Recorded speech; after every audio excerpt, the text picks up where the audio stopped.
हम सभी को पता है कि गांधारी के श्राप के चलते जैसे ही द्वारका नगरी डूबी, श्री कृष्ण ने भी अपना देह त्याग दिया। पर क्या आपने कभी सोचा है कि श्री कृष्ण की प्रिय, उनके दिल के सबसे करीब राधा रानी की मृत्यु कैसे हुई? आखिर उनकी अंतिम इच्छा क्या थी और उन्होंने श्री कृष्ण से ऐसा क्या मांग डाला जो आज भी चर्चा का विषय है? यह एक ऐसी प्रेम कहानी है जो समय से भी परे है। यह वो बंधन है जो तन से नहीं आत्माओं से जुड़ा हुआ है। तो दोस्तों, आज हम जानेंगे राधा रानी की मृत्यु का असली रहस्य और उनकी अंतिम इच्छा की अनसुनी मगर रोचक कथा जो आपको हैरान कर देगी। आज की वीडियो अत्यंत ही ज्ञानपूर्वक और प्रेरणादायक है, इसलिए इस कथा और इस रहस्य को समझने के लिए वीडियो को पूरा जरूर देखें, क्योंकि इस कथा को पूरा सुनने से आपका जीवन सफल हो जाएगा। तो चलिए इस रहस्यमयी कथा को शुरू करते हैं। लेकिन उससे पहले अगर आप चैनल पर नए हैं तो वीडियो को लाइक करके चैनल को सब्सक्राइब जरूर कर लें और कमेंट में लिखें राधे राधे।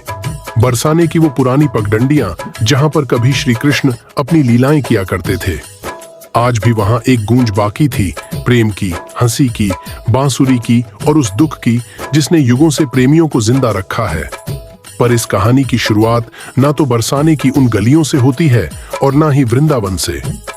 इस कथा की शुरुआत होती है एक कुंज से, जहां वृद्धा हो चुकी राधा अपने अंतिम समय की प्रतीक्षा कर रही थी। अब वह पुरानी वाली राधा नहीं रही, अब वह वृद्धा हो चुकी थी। उनका शरीर झुक चुका था, लेकिन आज भी उनका हृदय उसी किशोरी राधा का था जो केवल श्री कृष्ण के लिए धड़कता था।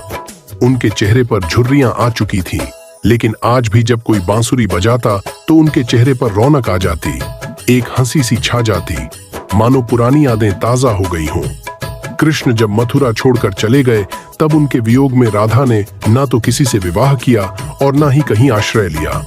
वे अकेली ही वृंदावन के एक एकांत कुंज में रहने लगी। उनका दिनचर्या हर दिन सामान्य रहता था। वे सूर्योदय के साथ उठती और यमुना के तट पर जाकर जल अर्पण करती, जिसके पश्चात वे वापस कुटिया में लौट जाती और दिन भर श्री कृष्ण के आने का इंतजार करती, मानो उन्हें पूरा विश्वास हो कि श्री कृष्ण एक दिन उनसे मिलने जरूर आएंगे। गांव वाले राधा को साध्वी समझते थे। उन्हें उनके बारे में कुछ नहीं पता था। वे नहीं जानते थे कि वह कौन है और कहां से आई हैं। पर सभी को यह बात पता थी कि वह जो भी हो, वह अपना सब कुछ केवल और केवल श्री कृष्ण को मानती है। एक दिन राधा अपने दैनिक दिनचर्या के तहत यमुना के तट पर जल अर्पण कर रही थी। तभी उन्होंने अचानक आसमान की ओर देखा। हवा में सन्नाटा सा छा गया और उनके हृदय में एक कंपी सी दौड़ गई, मानो पूरा ब्रह्मांड उन्हें कुछ कहना चाह रहा हो।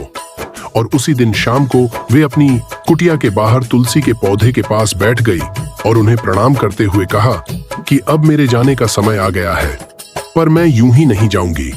मैं तब तक नहीं जाऊंगी जब तक स्वयं श्री कृष्ण मुझे विदा न कर दें।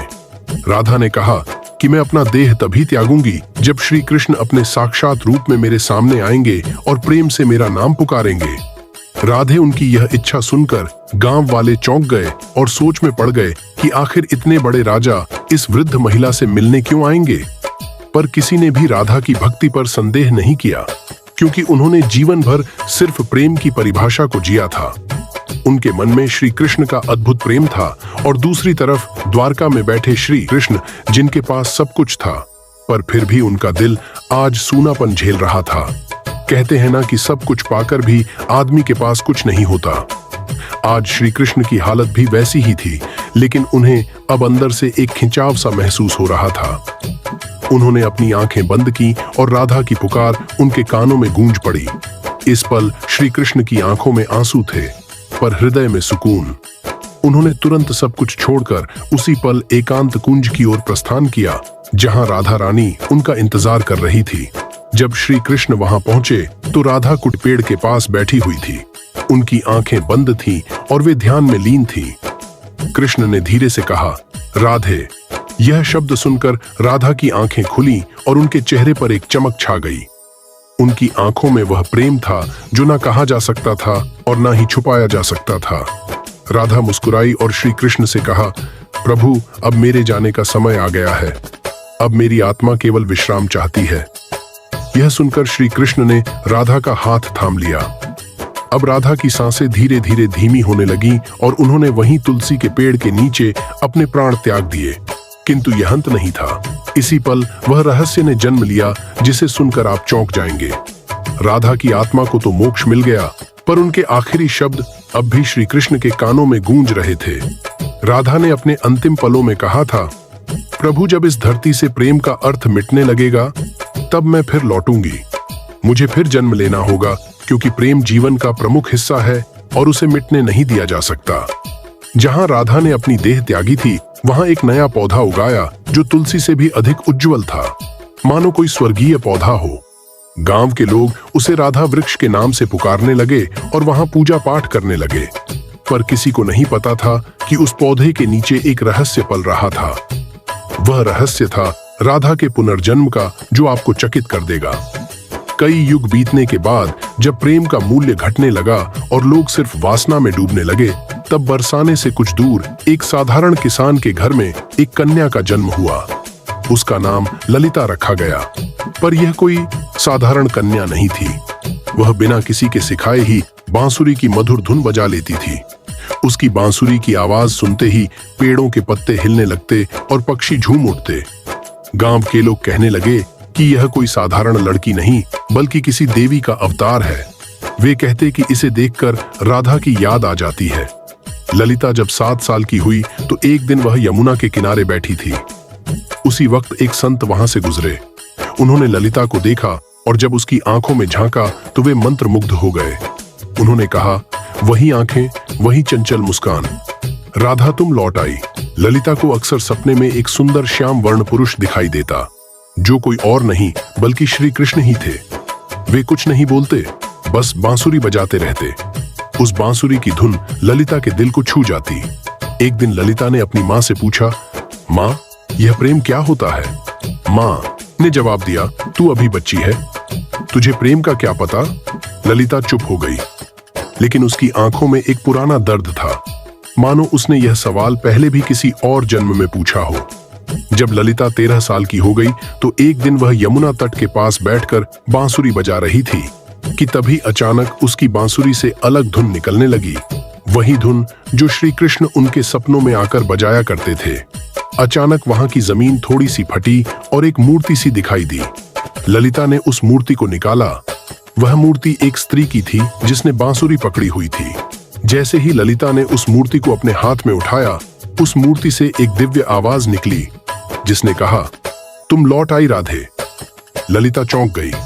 आखिर यह कौन थी और क्यों उसका नाम राधे पुकारा जा रहा था? तो चलिए जानते हैं अब आगे की कथा, जो और भी रोमांचक और रहस्यमयी है। लेकिन उससे पहले अगर वीडियो अच्छी लग रही हो तो इसे लाइक करके कमेंट में राधे कृष्ण जरूर लिखें। उस दिन के बाद ललिता का व्यवहार बदलता जा रहा था। अब वह गहराइयों में सोचने लगी थी। वह जानना चाहती थी कि वह कौन है और उसका जन्म क्यों हुआ है। आखिर क्यों उसे प्रेम और कृष्ण जैसे शब्द इतना आकर्षित करते हैं। उसी दौरान एक संत हिमालय से कई वर्षों की तपस्या कर बरसाने लौट रहे थे। जब उन्होंने ललिता को देखा तो वे स्तंभ रह गए। वह बोले, युगों पहले मैंने यही आंखें राधा की देखी थी। कन्या, तुम इस युग की नहीं हो। तुम्हारा जन्म किसी उद्देश्य से हुआ है। ललिता ने पूछा, कौन सा उद्देश्य? तब उस तपस्वी संत ने अपनी आंखें बंद कर जवाब दिया, अभी के युग में प्रेम केवल एक शब्द बनकर रह गया है। तुम्हें उसे फिर से जीवन बनाना है। अब बरसाने की गलियों में एक नई कथा जन्म लेने वाली थी। दरअसल यह कथा नई नहीं बल्कि पुरानी थी। राधा के पुनर्जन्म की कथा। अब ललिता किशोर अवस्था में पहुंच चुकी थी। अब उनके मन में विचित्र सी बेचैनी थी, मानो कोई उन्हें पुकार रहा हो। रातों में ललिता यमुना के तट पर अकेले बैठती और उस अज्ञात पुरुष की कल्पना करती जो उन्हें सपनों में दिखाई दिया करते थे। एक दिन ललिता ने अपनी माँ से पूछा, माँ, क्या प्रेम बिना कहे भी हो सकता है? तब उनकी माँ ने जवाब दिया, बेटी, सच्चा प्रेम तो वही होता है जो कुछ कहे बिना ही हो जाए। पर ललिता तो कुछ और ही सोच रही थी। उसका हृदय उस व्यक्ति के लिए धड़क रहा था जिससे वह कभी मिली भी नहीं थी।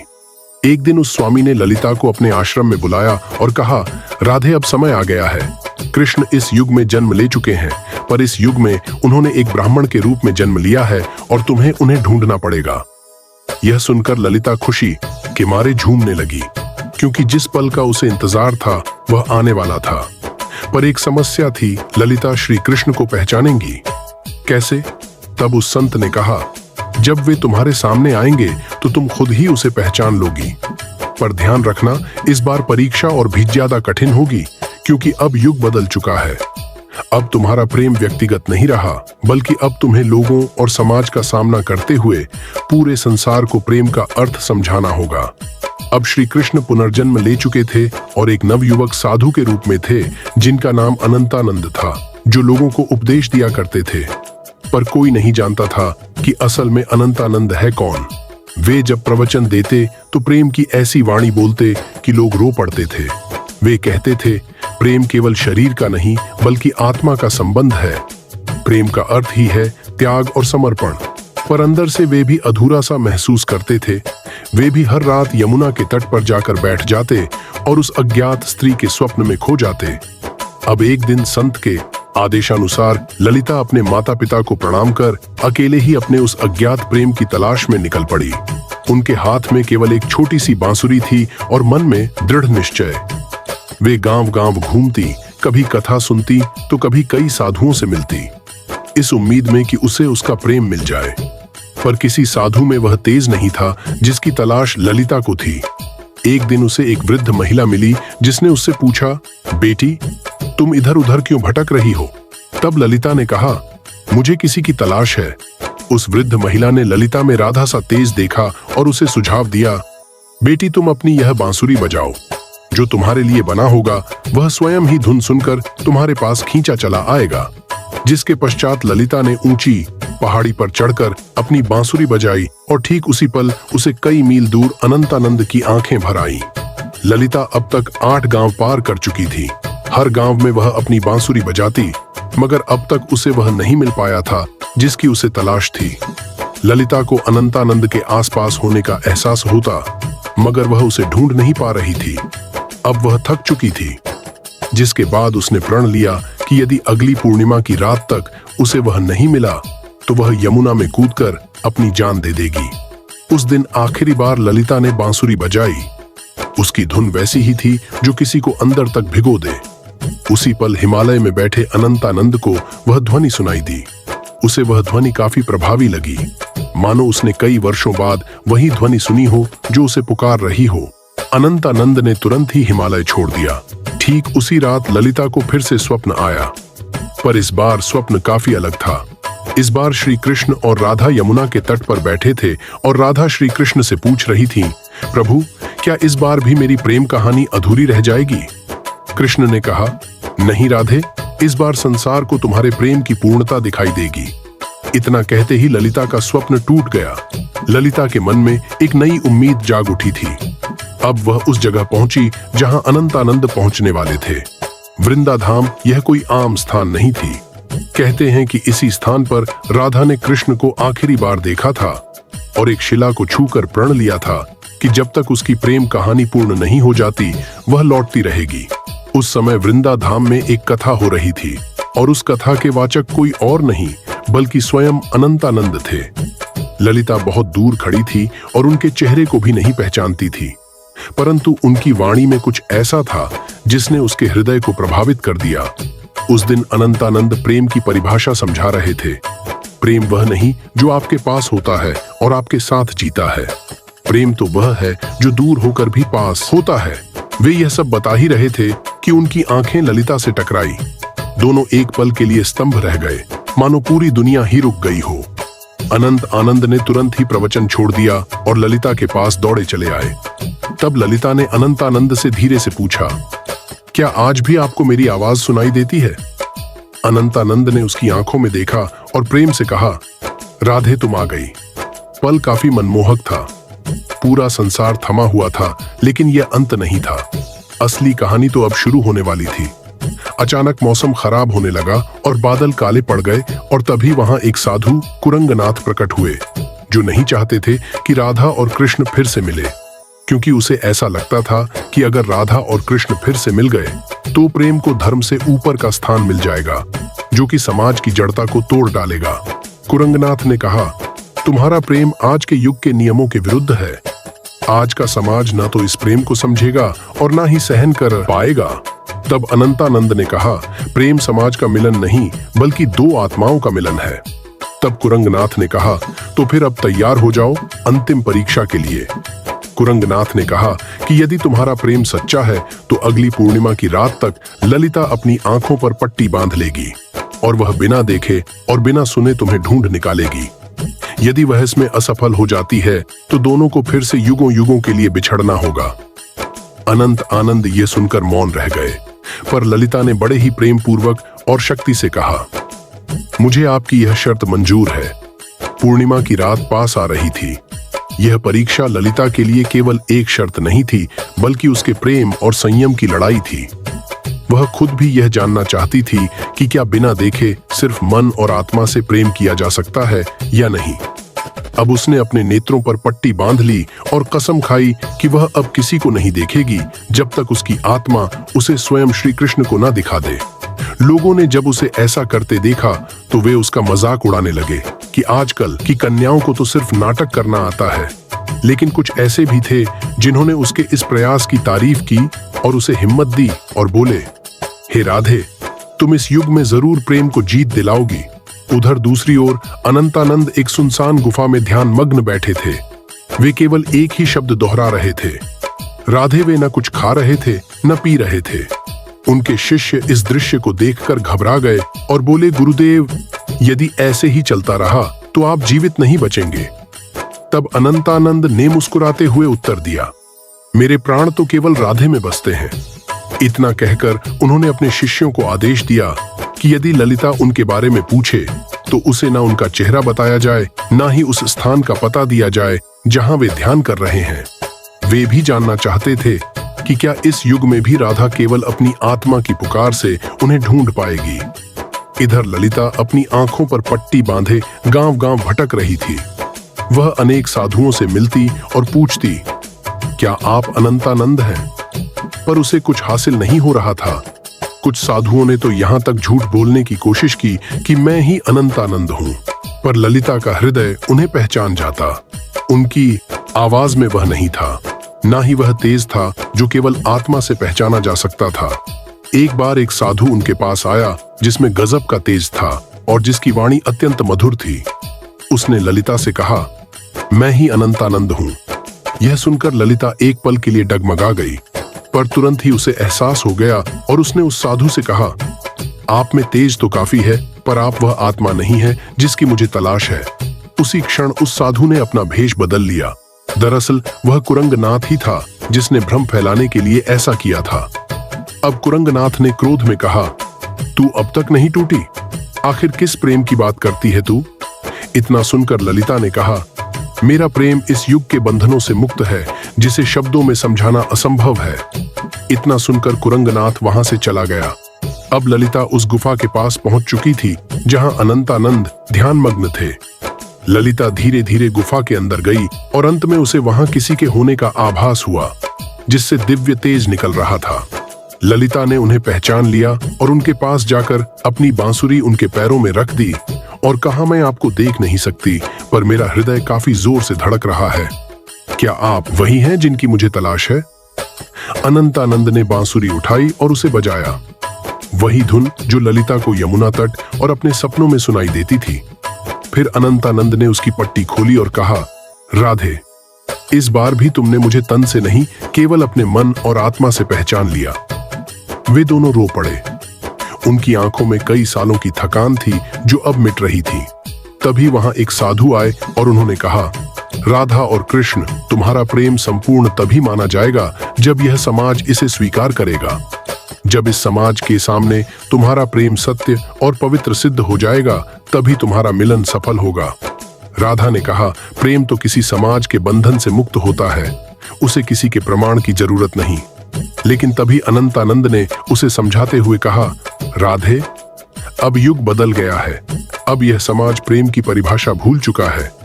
इतना कहकर अनंतानंद ने उस साधु से पूछा, आप ही बताइए कि हमें क्या करना होगा? उस साधु ने कहा, तुम्हें इस राज्य की राजसभा में सभी के सामने अपने प्रेम को स्वीकारना होगा। तुम्हें वहां राजा, पंडित और प्रजा सभी को यह बतलाना होगा कि एक ब्रह्मचर्य, साधु और एक साध्वी भी प्रेम के बंधन में बंधकर धर्म के मार्ग पर चल सकते हैं। अगले दिन वे दोनों राजसभा में उपस्थित हुए। राजा ने कहा, हम यह क्या सुन रहे हैं कि एक साधु ने ब्रह्मचर्य को तोड़ा है? इतना सुनकर अनंतानंद ने उत्तर दिया, महाराज, मैंने कोई नियम नहीं तोड़ा, मैंने तो केवल अपने प्रेम को अपनाया है।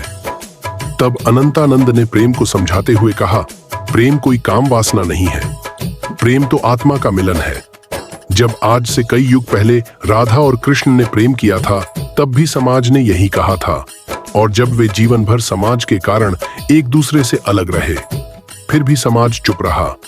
इतना कहते ही ललिता भी आगे बढ़कर बोली, मैंने केवल इन्हें तन से नहीं चाहा, बल्कि मन से भी चाहा है, और अपने प्रेम को साबित करने के लिए मैंने कड़ी परीक्षा भी दी है। और इसी दौरान ललिता ने कुरंगनाथ की वह कठिन परीक्षा के बारे में सबको बताया। इतना सुनकर राजा और सभा मौन रह गए।